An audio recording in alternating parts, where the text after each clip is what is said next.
सिंहस्थ महाकुंभ 2028 के पहले मां शिप्रा के नाम को लेकर बड़ी चर्चाएं बनी हुई है। मैं आपको बताना चाहूंगा कि मध्य प्रदेश के मुख्यमंत्री डॉक्टर मोहन यादव कुछ दिनों पहले भोपाल में एक बैठक ले रहे थे। इस दौरान जब अधिकारियों ने इस पे प्रेजेंटेशन पेश किया तो सीएम साहब ने इन लोगों को रोक दिया, क्योंकि उनका कहना था कि आप शिप्रा के नाम का जो उल्लेख कर रहे हैं वह गलत है। उन्होंने बताया कि शिप्रा का मुख्य नाम शकर वाली शिप्रा से आता है। हमारे साथ हैं धर्माधिकारी एवं तीर्थ पुरोहित पंडित नारायण उपाध्याय जी। हम उनसे जानेंगे कि मां शिप्रा का मुख्य नाम क्या है और इसके जो धार्मिक महत्व है इसके बारे में वे क्या बताते हैं। जी सर बताएं। हमारी भारतीय संस्कृति और सनातन धर्म में उज्जैनी का बड़ा महत्व है और उज्जैनी का महत्व माँ क्षिप्रा से जुड़ा हुआ है।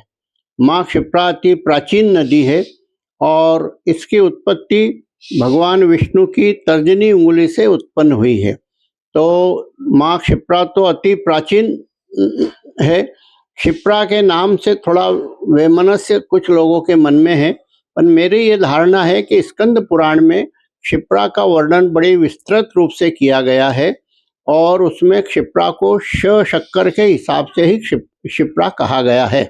मुख्यमंत्री जी ने अभी जो भोपाल में वर्णन किया है क्षिप्रा के संबंध में, वो अपने आप में बहुत अच्छा है, क्योंकि हमारा भी मुख्यमंत्री से जब से वो क्षिप्रा से जुड़े तभी से संबंध है और हम इतने साल हो गए माँ क्षिप्रा की पूजन अर्चन मुख्यमंत्री जी को कराते। उनके बड़ी श्रद्धा है और उनकी इतनी श्रद्धा है कि उन्होंने उज्जैनी माँ क्षिप्रा के तट से तीर्थ यात्रा निकाली और वो आज बड़े लार्ज स्तर पर, बहुत अच्छे स्तर पर काम कर रही है। आप वरिष्ठ तीर्थ पुरोहित हैं और मैं जहाँ तक जानता हूँ तो रामघाट पर आपका शिप्रा गंगा जी का मंदिर भी है। तो मैं ये जानना मुझे ऐसी जानकारी लगी है कि आपके माध्यम से जो स्कंद पुराण में जो मंत्र हैं या जिन्हें जो शिप्रा जी के ऊपर जो मंत्र लिखे हुए हैं उसके बारे में आपने भी मुख्यमंत्री जी या स्मार्ट सिटी को बताया है, जिसके बाद ये जो संशोधन है इसमें इसका जो भ्रम था यह दूर हुआ। हाँ, ये जो भ्रम कभी कभी बातचीत करने में फैल जाता है, उसको सही करने के लिए हमें अपने पुराणों का बिल्कुल स्मरण करना चाहिए, अध्ययन करना चाहिए। और माँ क्षिप्रा का नाम क्षिप्रा तीर्थ परिक्रमा से भी जुड़ा हुआ है। क्षिप्रा अति प्राचीन नदी है और इसके बारे में वैमनस्यता नहीं होना चाहिए। क्षिप्रा की जगह शिप्रा शब्द का ही उपयोग करना चाहिए। तो काफी भ्रम देखा जाता है, शकर वाला शिप्रा, क्षत्रिय वाला शिप्रा और सरोते वाला शिप्रा, इतने सारे जो नाम हैं इसमें कौन सा नाम प्रमुख है और व्यक्ति को किस नाम का उच्चारण करना चाहिए? क्योंकि माँ शिप्रा को पतित पावनी कहा जाता है, जिसमें जब व्यक्ति इसमें आस्था की डुबकी लगाता है और हर हर माँ शिप्रे का उद्घोष करता है तो उनके समस्त पापों का नाश हो जाता है। आप इस बारे में क्या कहेंगे? माँ क्षिप्रा की आराधना अति प्राचीन है। माँ क्षिप्रा के नाम का जो अलग अलग वर्णन है तो मनुष्य जो तीर्थ यात्री है वो अपनी सुविधा के अनुसार बोल लेता है, किंतु शास्त्रोक्त विधि से जो हमारा स्कंद पुराण है उसमें क्षिप्रा का नाम शिप्रा के नाम से ही दिया गया है, शक्कर के नाम से दिया गया है। अब लोग अपनी भावना अनुसार कुछ नाम बोलते हैं तो हम उनको मना नहीं कर सकते, उनको हम समझा सकते हैं कि आपको सही नाम बोलना चाहिए। और कौन कौन से ऐसे धार्मिक ग्रंथ हैं स्कंद पुराण के अलावा जिसमें इस बात का उल्लेख मिलता है कि माँ शिप्रा का नाम कौन कौन? मुख्य रूप से तो स्कंद पुराण ही है। उसके बाद भी कालिदास जी ने भी उज्जैन की जो महत्ता लिखी है उसमें शिप्रा नदी का वर्णन बड़ी अच्छी तरह से किया है, उसमें भी शिप्रा का ही वर्णन किया गया है। तो ये थे हमारे साथ में पंडित नारायण उपाध्याय जी, जिन्होंने हमें बताया कि मुख्यमंत्री जी जो शिप्रा के नाम के बारे में जो बता रहे हैं वह बिल्कुल सही है, क्योंकि हो सकता है कि जो क्षत्रिय वाला शिप्रा है, सरोते वाला शिप्रा है, इससे अपभ्रम जैसी स्थितियां बन रही हो, लेकिन अगर सही रूप से शिप्रा जी का अगर आप उनका उच्चारण करना चाहते हैं, उनके मंत्रों का जाप करना चाहते हैं और उनका आशीर्वाद लेना चाहते हैं, तो आपको माँ शिप्रा का जो श वाला शिप्रा है उसी का आपको उच्चारण करना चाहिए। मध्य प्रदेश के जो माननीय मुख्यमंत्री श्री डॉक्टर मोहन यादव जी हैं, वे जब भी कोई बात करते हैं शास्त्र सम्मत ही करते हैं।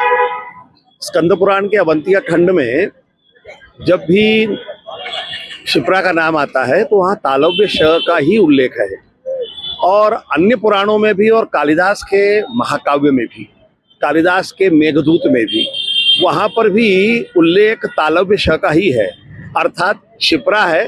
और अन्य ग्रंथों में भी तालव्य श ही मिलता है। और माननीय मुख्यमंत्री जी ने जो शिप्रा के विषय में जो जागरूकता का प्रदर्शन किया है वो श्लाघनीय है, स्तुत्य है। इससे जो एक भ्रांति चली आ रही थी लिखने में वर्तनी की, उसका भी शुद्धिकरण होगा। इसलिए माननीय मोहन यादव जी को अनेक अनेक साधुवाद।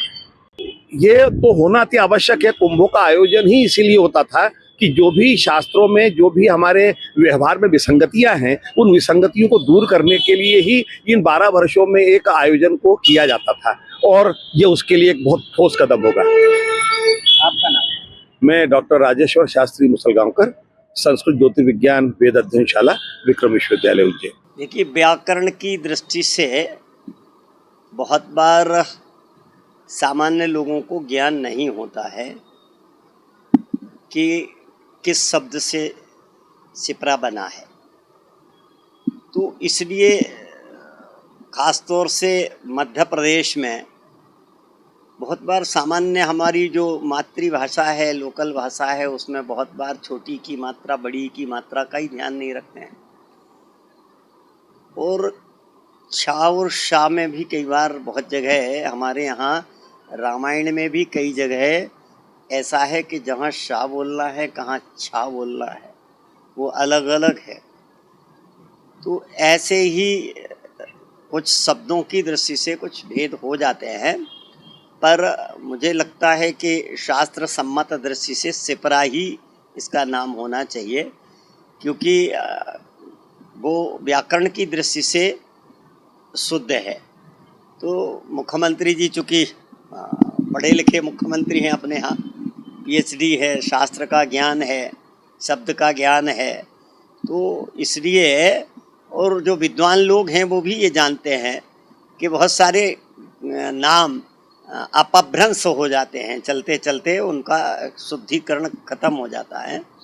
तो ऐसे ही कई बार हमारे यहाँ शिप्रा को, ऐसे तो ग्रामीण भाषा में शिप्रा अभी भी बोलते हैं लोग, गांव के लोग बोलते हैं शिप्रा जी में नहाने जा रहा, वो शिप्रा जी नहीं बोलते हैं।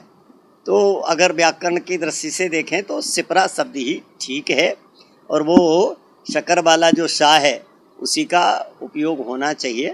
तो शिप्रा की जगह शिप्रा या शुद्ध है, इसको मुख्यमंत्री जी ने किया है तो उचित है। हिंदी संस्कृत व्याकरण में या संस्कृत हिंदी कोश में जो शिप्रा शब्द है ये स्त्रीलिंग में आता है, तो शिप्र शब्द से टाप प्रत्यय होकर के शिप्रा बनता है। तो एक विशेष सरोवर से निकली हुई नदी है जिसको शिप्रा कहते हैं, और उसके पास में एक उज्जैन नगर बसा हुआ है, ऐसा संस्कृत हिंदी कोश में पढ़ा गया है। यदि ऐसा है तो ये शिप्रा शब्द ठीक है। क्षत्रिय का होना चाहिए, शक्कर का होना चाहिए। शक्कर का। आपके राज्य की खबरें, आपके शहर की खबरें सबसे पहले जानने के लिए देखते रहें अमर उजाला। चैनल को सब्सक्राइब जरूर कर लें और पाएं हर अपडेट।